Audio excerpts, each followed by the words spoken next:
Welcome to Learn and Love Music. I'm Duane Hulbert. This week I'm going to present a wonderful piece by the master, Johann Sebastian Bach. But this was Bach when he was very young, maybe 18 to 20 years old, one of the earliest pieces that he wrote. These are toccatas. I'm going to play the D major toccata, and I want to walk you through it and try to show you why we were looking at this music early in his life, but we knew right then, these people around him at that time, that he was going to become a great composer. Before we begin, I want to encourage all of you to subscribe to our channel. We want to see you back again. So let's dig into the Toccata in D major by Johann Sebastian Bach. Number 1, Bach has to warm up before he starts the main part of the piece. So he puts in lots of scales, almost like a good student would do. Lots of scales gets you warmed up. But Bach does it in such an artistic way that it is very appealing. Listen to these scales rise up and then come back down in chords. So he rises up on a scale, comes back down in chords. And he does this over and over again as he moves his way down the keyboard. So this is what it sounds like. It's scale, chord, scale, chord, scale, chord, scale, chord, scale, chord, long scale, long scale. All at once he arrives at that wonderful chord. What is that chord? It's a dominant 7th chord in a very strange key. And this leads to the tremolos. And why the tremolos? He's saying, pay attention to what's happening in the harmonies here. Because that chord, the E major chord, leads to the A major chord, scale, A major. You might think the whole piece is going to be in A major, but the A major is only a transition into D major when the main body of the piece begins. Which brings up point number 3. How does Bach use touch in this piece? In the Baroque style, a lot of the music is staccato, and that's a perfect example here in this allegro section, the second section of the piece. All staccato.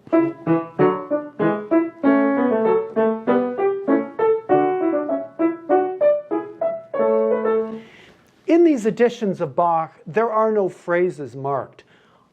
It's up to the performer to decide how we use touch. I like to use staccato, but I like to put a little bit of phrasing in the pattern that follows the staccato. So I go staccato, legato, staccato, legato. So all of those passages, and this one,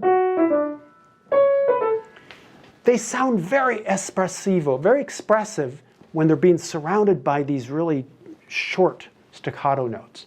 It creates a lot of variety in the music this way. Next, we're going to talk about Bach and counterpoint. Counterpoint is how voices work together.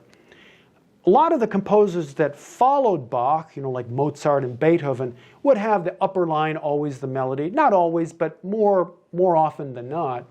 But with Bach, he uses counterpoint. He uses different kinds of textures that create more of a mood where all the voices are equally important, not just melody and accompaniment. So here, as you listen to this, you'll hear a wonderful passage in counterpoint. And the reason it's wonderful is because he goes back and forth between 16ths in the left hand, 16ths in the right hand. And what I'd like to do is just to play the 16ths only, not the other notes that surround it. So left hand, right hand copies, right hand copies again, left hand, right hand, left hand. It's almost as if it's a little child copying what an adult might say. Just say it this way, they copy it. Say it this way, copy it. It's really very much a Baroque element in this music. So here's what it sounds like when we put the counterpoint and the melodic line together.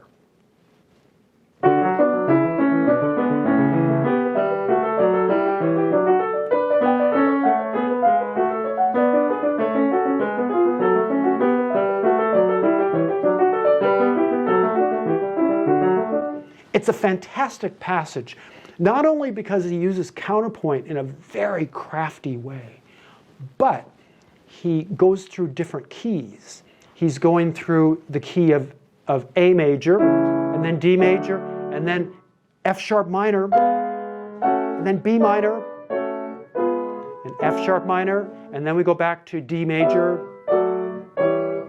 and then E minor, and back to D major.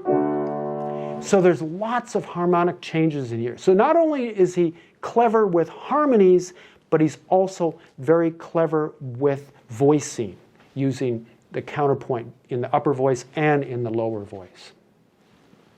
And finally, point number 5. Here we're looking at Bach's two-part counterpoint because both hands will be playing 16ths here.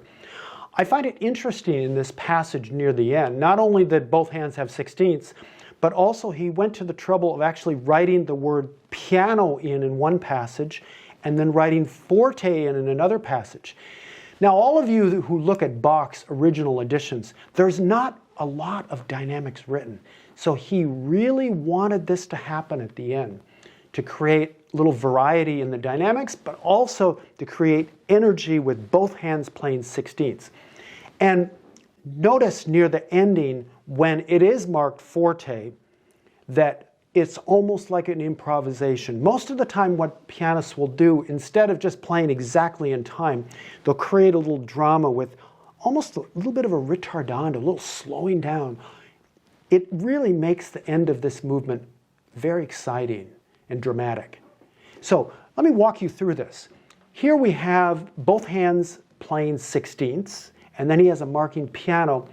Notice that when he goes to the piano dynamic marking, he goes into a minor key, so it's a little darker. So here's the major key, both hands playing 16ths. Piano.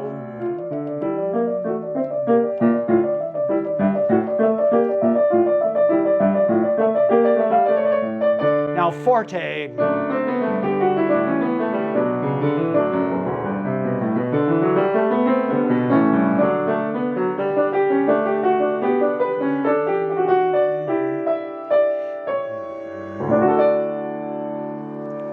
You notice at the end, I took a little bit of time. There's a little bit of freedom there.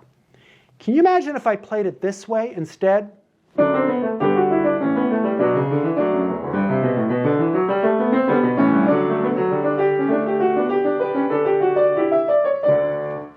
It wouldn't work.